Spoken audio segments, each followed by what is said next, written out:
The view from here is very nice. Hello, give yourselves a hand for being here all day. This is wonderful. Wonderful. And let's give Deborah Rosen. Where's Deborah? Deborah in the house. Deborah Rosen. Woo-hoo! Thank you. Thank you for inviting me year after year after year. I may just never go. I'm just going to stay in San Diego and hang out on the boat with you and Captain Mike. You know, her husband let me pilot the boat about a year ago, and you took your life in my hands, and I appreciate that. I got us back to the dock safely.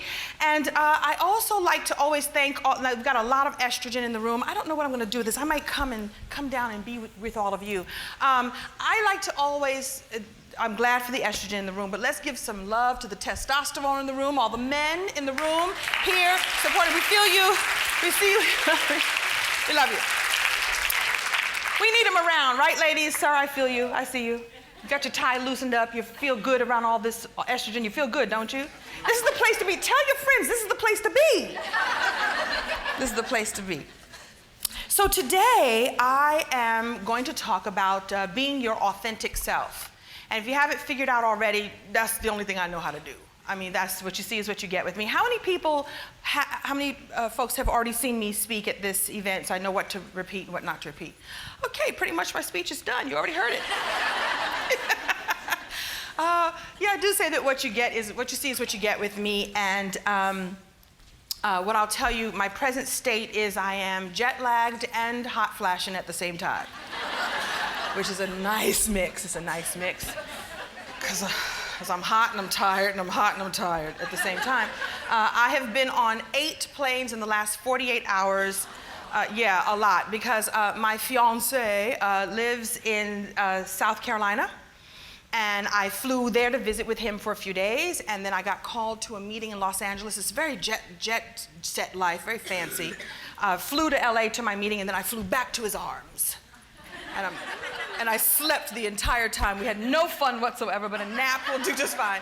And he's watching our live stream right now. So if you all would say hi to Reggie, he would be very happy. So, hi, Reggie! 400 women giving you love, and me too. So thank you all for doing that. So I'm tired, but it's worth it. And I'll sort of tell a little bit about that story too, and how he came to be and how we came to be. And it really has to do with being authentic. What you see is what you get with me, and I encourage others to be that way as well. It's really the greatest default position. You is a great default position. As so many of us are trying to keep up with the Joneses, and you find out the Joneses ain't got nothing together. You're busy trying to keep up with the folks, and they don't have their act together. If you just be you'd be surprised how far it takes you, and I'll tell you some of the stories today. So, you know, I listened to several of the other ladies today, and this really is about inspiring and connecting, and what's the third one? Inspiring, empowering, connecting. All 3, that's it, right? That's it, that's it, that's everything. And I listened to some of the other ladies here today, inspire and empower and connect. And I know that, especially as busy women, there's a big question that we always have, and is how do I remain positive all the time? So we have to balance our families, balance our lives, eat organic, you know, do our own. You can't see me, but I'm doing the leg thing, which I shouldn't do because I got arthritis in this knee, and you gotta be, you know, balanced, and you can't, I can't keep it together. And so that's how I keep it together, by acknowledging that I can't always keep it together, and staying positive all the time. And you do your best, like you have got your affirmations, and you write your gratitude journal, which I'm a big proponent of, and that whole thing, and that pressure of staying positive all the time. Well, I once had a mentor say to me, don't worry about being positive. You can't be positive all the time, but you can be powerful. And I believe Ms. Packard talked about being power and the grace in power. And it frees you up, because if I have to be positive all the time, then I'm going to be a Stepford wife. And that doesn't work out well. Do you see my robot? I threw the robot in there. I'm dating myself. But I am. 53, not bad. I told you I was flashing. Don't judge. Before we're done, I'm going to brag that Reggie is actually 11 years my senior. So thank you. My junior.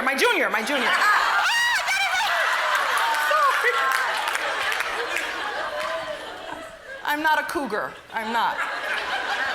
I can't run that fast. I'm like a meerkat or like a prairie dog. It's 11 years my junior, but I'm not quite a cougar or a panther. I don't run that fast. I messed up my own joke, but it worked out okay anyway. Okay, so this pressure to remain positive all the time, and instead take the pressure off of yourself and remain powerful. And the way you remain powerful is you just always make the best choice that you can in the moment that you have. And we talked about, one of the ladies talked about choice before. You have the choice. You have that yes or no. And by the way, I have found in my life that I am as defined by my no's as I am by my yeses. Sometimes no is a real good thing to say. And allow yourself that, give yourself that power to be able to do that.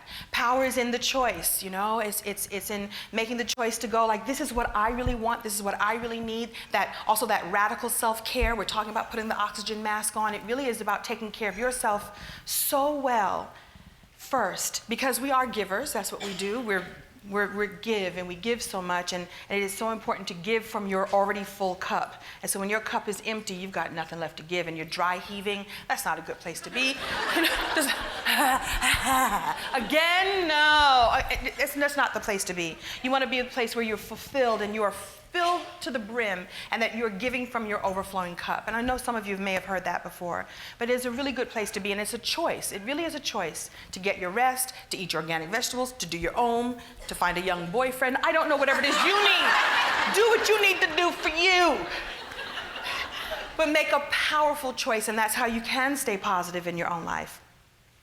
There's a little tip I want to share with some of you. Some of you may have heard this before. I want to share with all of you, but some of you may know about this. It really helped me a lot when I was going through a really difficult time, which is often, because that's how life is, the ups and downs of life. Susie Welch has written a book called 10-10-10. Do any of you know about 10-10-10? It is so awesome. It's this way of filtering out any decision that you need to make. And the way you do it is, how would this decision that I need to make right now affect me in 10 minutes? In 10 months, or 10 years. And it really is a great way to focus in your stuff. So when you're going through whatever thing you're going through, like, okay, well, let me just stop for just a minute. If I say yes or no, how would that affect me in 10 minutes? No, that wouldn't affect me one way or the other. In 10 months, how would my life have changed or not have changed depending on this decision? And then take it all the way out to 10 years. And according to Susie Welch, and feel free to get the book, and there's a really great article on Oprah if you're short on time like me. I have not read the book, I'll tell you the truth, but I have read the article, and it was so freeing to go, I can make this decision based on 10-10-10. I love to tell the story. I went through a really tough time in my career. Look, it's Hollywood, and you have the ups and downs. And I went through a really tough depression, and I needed to sit down for a minute. Have you ever had that in your life? We just need to sit down. Because I didn't know how to be positive or powerful in that moment, because my show had been canceled, and there was no other show on the horizon, and there's nothing better than being on a 5-year series. It's good times and good food. And free food, and it's plentiful, and you get to have fun with your castmates and your crew, and it's a good time. And when that goes away, you're like, oh, is this done? Am I done? Am I no longer viable? Do I no longer belong doing what I'm doing? Like, you know, especially since there's so much about validation. I live in LA, everything, that you validate your car, and then you got to get yourself validated all the time. It's just so much pressure. And so I sat down for a minute. I just sat down. And I realized now that I sat down for over 7 months because I just didn't know what to do. And I lost my za-za-za-zoo. You know what that is? You know that thing that you just, I don't know why I'm here. What am I doing? And it was during that time that I found out about this 10-10-10. I go, okay, I can sit here and I can take a little break because I've been working anyway and I'm depressed and I don't know what to do. Let me just sit down for a minute. I thought I could sit down for another 10 minutes because it's not going to make a difference. I could sit down for another 10 months. Because I had it planned out, you guys. I would wake up in the morning, watch Good Morning America, then I would watch The View, then I would watch, you know, a little bit of Maury, a little bit of, you know, some of the trash, then I would watch Oprah, and then it was time to maybe have a bowl of soup or something, I don't know. And it's like, 10 more months of this, it's all right, but 10 years? Oh no, oh no. And I realized I couldn't sit there for another 10 seconds if I wanted to live the life of my dreams. And so just think about using that in your life. Just 10-10-10 helps you make that choice that is so important, that is so powerful. This last year, I should say, well, the other thing I want to share with you is, excuse me, about knowing who you are and being really grounded in who you are. And listen, I'm an actress. I have to play different roles, but it is very important that I know who I am as I go forth in my life and in my career. And early on in my career, I got this little, like wisdom. And I'm sure there's somebody else in the room who's received some wisdom in her life or in his life, and you don't remember where it came from. I don't remember who did it. I don't know if it was an angel or a sage that floated into my life, said this thing and then floated out. Because I wish I could find them and thank them. Like, it really was life-alteringly good. And I'm going to share it with you now, and it's going to sound like I'm talking about me, but you're going to replace my name with yours. And this person was talking about how my showbiz career would go, but this is in truth how all of our lives would go. And you'll recognize yourself in this analogy. And she said, it's gonna go like this. Who is, it's gonna start out with who is. I'm gonna use my name. Who is Kim Coles? Then the next phase is gonna be introducing Kim Coles. The next phase will be, get me Kim Coles. The next phase is, can you get me a Kim Coles type? The next one is, can you get me a younger Kim Coles? And the last phase is, who is Kim Coles? You've heard that one before, you understand that? And I'm so grateful that someone came into my life and dropped that little piece of knowledge early on in my career, because now going into this really competitive, really crazy world, I was ready. And I didn't realize how ready I was until I bumped up on all of this. I remember the moment I felt like I have been introduced to the world, here I am. And then it was like, get me. Did I add the get me a cheaper? I did add that one. There's the moment where they want you, they want a version of you, but they ain't willing to pay your top dollar, because now you're at your top rate. Whoever you are, you know what I'm talking about. And you have to decide whether or not you lower your rates or if you stick with your guns, because my wisdom and my intelligence and my knowledge and my breadth of work, I deserve this particular pay. Or if you let them decide to go with a cheaper version of you, they're not going to get what you're going to bring them. And you have to decide whether or not you want to lower your rates to do that, and that's a choice. Depends on, how much the mortgage is, I don't know. Depends on where you want to stand, or if you want to shift and decide to do something else. I remember the day that the Get Me a Younger Kim Coles happened. I was actually on an audition, and auditioning beside me, it was for a gig on one of these entertainment shows, Auditioning next to me was the younger me. I swear to you, she kind of looked like me, and she had the big fluffy hair, and she was all bubbly, and I was like, oh my God, it's you. She had arrived. I had a choice. Do I take her down, because I'm still Kim Coles?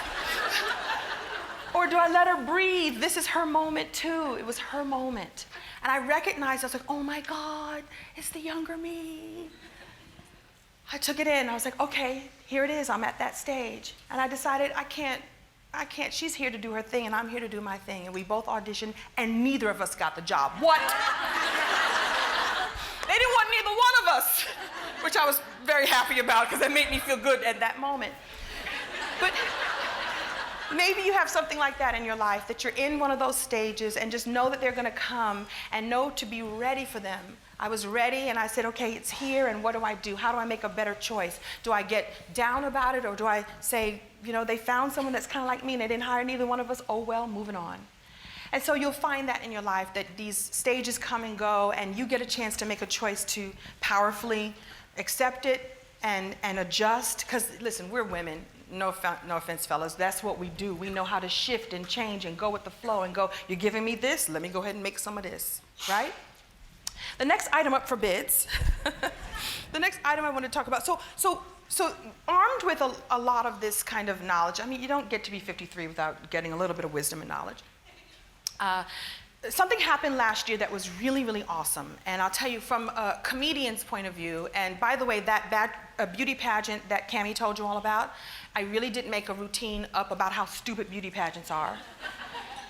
And I twirled my baton to the tune of Thriller. Thriller. And I won first runner-up. Not because I'd been pretty and poised, but because I had the guts to make a joke about the very thing I was doing. Authenticity, it wins. I didn't win the crown, but I won, the moment I came to have.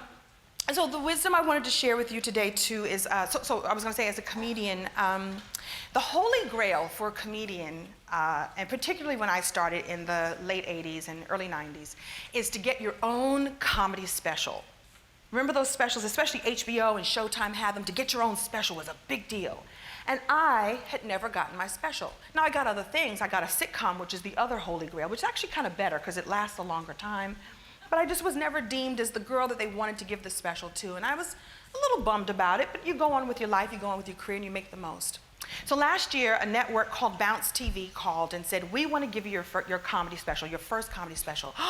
And it wasn't a half hour, it was an hour.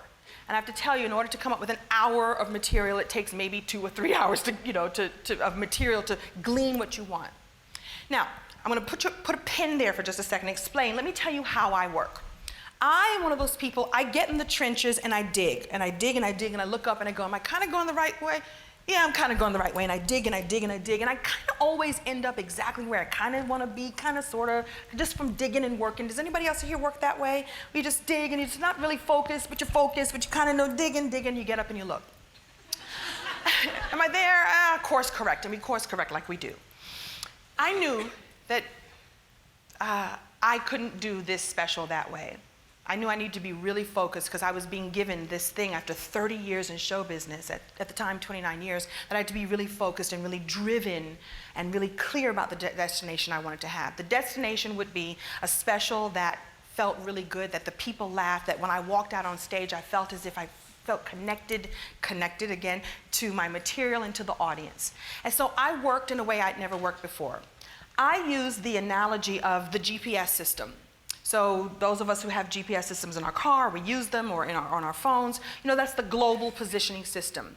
And the thing is that you tell it where you want it to go, and it gives you turn-by-turn directions to get there. It's awesome. You don't have to, where was I supposed to go? Where am I kind of going? Do I get in the trench and dig? No, it's going to tell you where to go, and you just listen to the instructions from the lady. I have the OnStar. OnStar? Make a legal U-turn when it is safe to do so. A legal and safe U-turn. What's legal and safe about it? I'm just going to turn around, lady. I'm going the wrong way. Just make sure there's no cops around.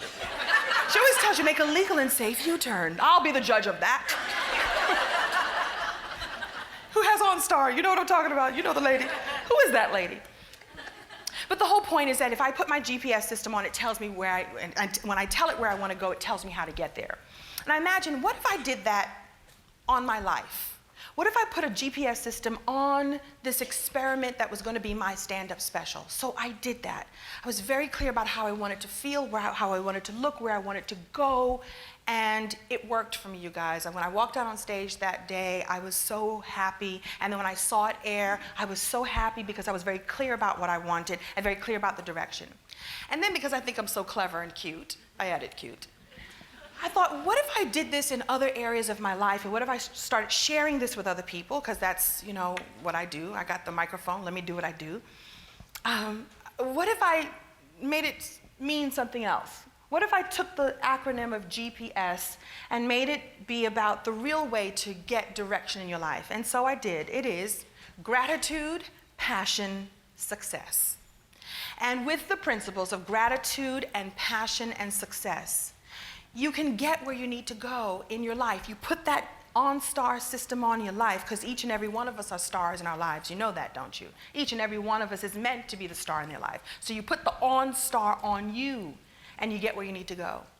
This is the thing about being grateful for wherever you are at any given moment. Be grateful for what you have right now. It is so easy to pay attention to what you don't have. It's so easy to pay attention to what is not working. And it is easier to really just start focusing on what is working in your life. And I say it's easier once you get into the habit of doing it. My habit is to write 5 things I'm grateful for every day. And if I don't have time to write it down, I wake up, I open my eyes, like, what am I just grateful for in this moment? And what doesn't work, one of my mentors says, what doesn't work ain't none of your business. That's none of your business. Focus on what is working. Because I'm sure that most of you know that when you focus on that, more of it comes, more good comes. When I was at my depressed state I just told you all about, I was told to keep a gratitude journal. I was like, I'm depressed. I ain't got nothing to be grateful for. The checks are drying up. I'm about to lose my house. What am I grateful for? And sometimes you just have to be grateful for that next breath. And who has been there where you're just like, I'm just going to take one deep breath right now and, whew, that's all I got. And you just start there. You start one moment at a time, 1 second at a time, one great thing that's in your life at a time. And it opens up so much more to open and to come for you. So that's the G, the grateful. I was grateful rather than getting mad that they had never given my special. How come I never got my special? I was so grateful that it had finally come and that the material that I had was the right material for me at this time. By the way, I did 18 shows in 8 days in New York. I flew to my home of New York and I got in the trenches, but in a fresh new way, and got really focused about what I wanted, and it worked. The P, which is for passion, that is that zazazoo I'm talking about, ladies. It's that thing that you would do, that you would do and not get paid for, the thing that you don't have to get paid for, but you could get paid for it if you really work it right. Let's get that zazazoo working for you. I'm a poet and I don't even know it. You know, what is that thing that lights you up? When I was at my most depressed, and I talked about that time, I thought that my purpose was to be on TV. Not only because of the nice checks and the free food. That's not my purpose. My purpose is love and laughter. That's who I've been since I was a little girl. That's who I've always been. I share love and laughter. That's what I do. And so I can do that anytime, and I should be doing that all the time. And guess what? The money will come. The opportunities will come. I started going out and speaking on love and laughter and on finding out what your gifts are. That's what your purpose and passion is, that gift, that thing that you came here to do. That's why I said each and every one of us is a star, because you came here to do something. You came here to share something. You came here to open something up and share it with the world. And when you do, the world then shares its gifts back with you. And the gifts will show up as resources and a nice fiancé. And maybe somebody who'll do some juicing for you. Do you know he juices for me in the morning and has me juice? Who are you? He juices for me. Because who wants to clean the juicer? I don't. But he does. Pay for me.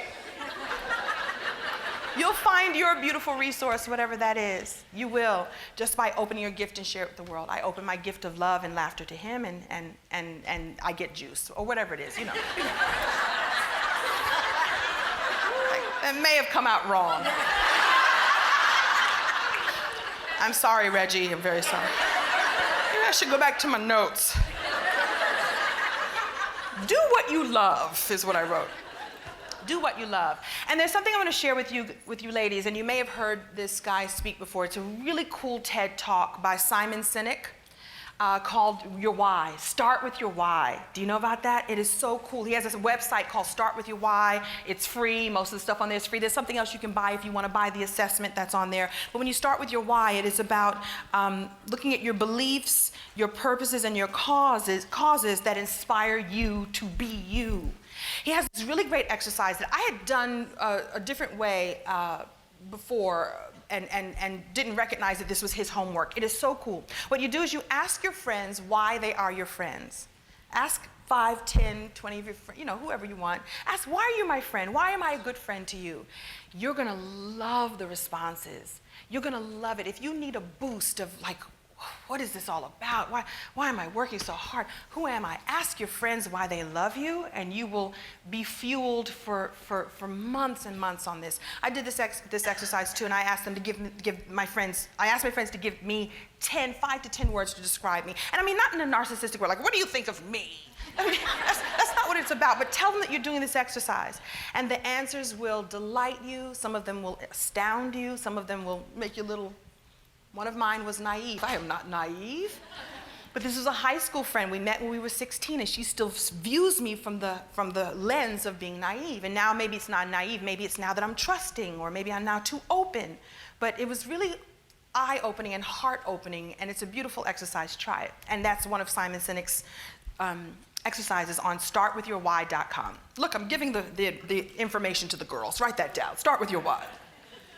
And it will help you get tuned into purpose and passion and why am I here? And you start with that. And a lot of us are, you know, in our own trenches, and we're digging, and we're doing what we think we should be doing, and maybe you're still doing what you think your parents wanted you to do, and you're a grown woman, and you're doing what you think the family wants you to do. You're doing what you think you're supposed to be doing, but are you doing what you feel that you're supposed to be doing? Get into your heart, drop into your heart, and you will never go wrong with that. That's your purpose and your passion. G for gratitude, P for passion. And now the last is S for success. And here's the thing, I live and work in Hollywood where, is that my 5 or my 10 minute? 5, that's my 5 minute? I gotta wrap it up and talk fast, okay. So here's the thing about Hollywood, and listen, Hollywood, and San Diego's kind of fancy too. Y'all are fancy here. The thing with the red bottom shoes, the red bottoms?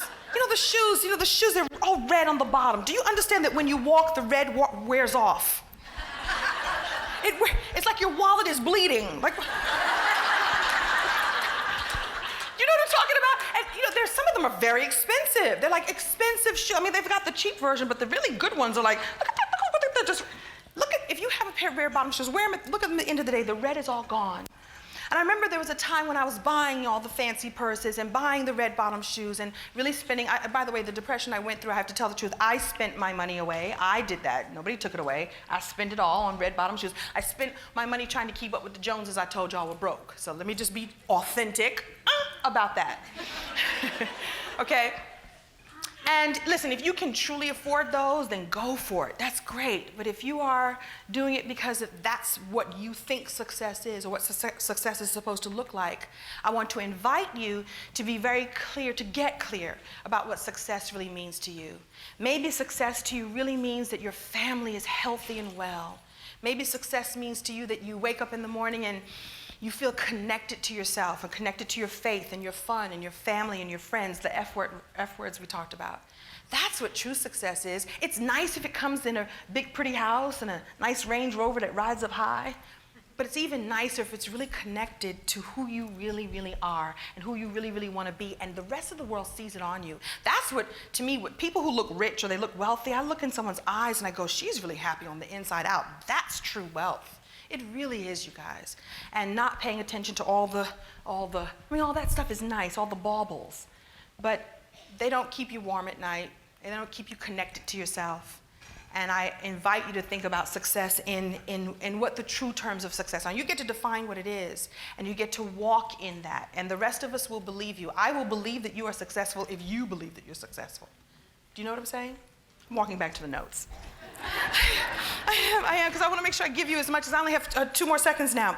So that's the piece on success, and you get to decide what that is. And I want to give you all another really cool resource. You're going to like this one. There's this thing called futureme.org. Futureme.org. You can write an email to yourself in the future. Is that not cool? Now, some of you have done versions of that where you write a letter and you mail it to yourself and then it comes to you, but you can date it for any time you want.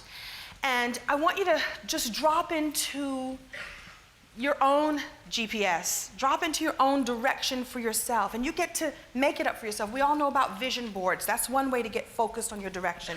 We all know about, writing out your vision for yourself, right? But if you, and sharing it with your friends, but if you share it with your future self, dear Lois, Judy, Deborah, Denise, Reggie, Kimmy, I'm so glad that, you woke up this morning feeling good. Wow, that 10 pounds lost looks good on you, girlfriend, or whatever. Whatever that is. It is a really cool thing, and you're going to forget about it because it really forces you. Like, you can't send it to yourself tomorrow. Like, it really forces you to choose a future date. And you're going to get that email, and you're going to get the love that you've sent to yourself right in your inbox. And it's a really cool tool to sort of, just to know that you're still on track. Put yourself on track and then know that you're still on track by sending that letter to yourself and creating that vision for yourself. And you get to make it up because it's yours. You get what I'm saying?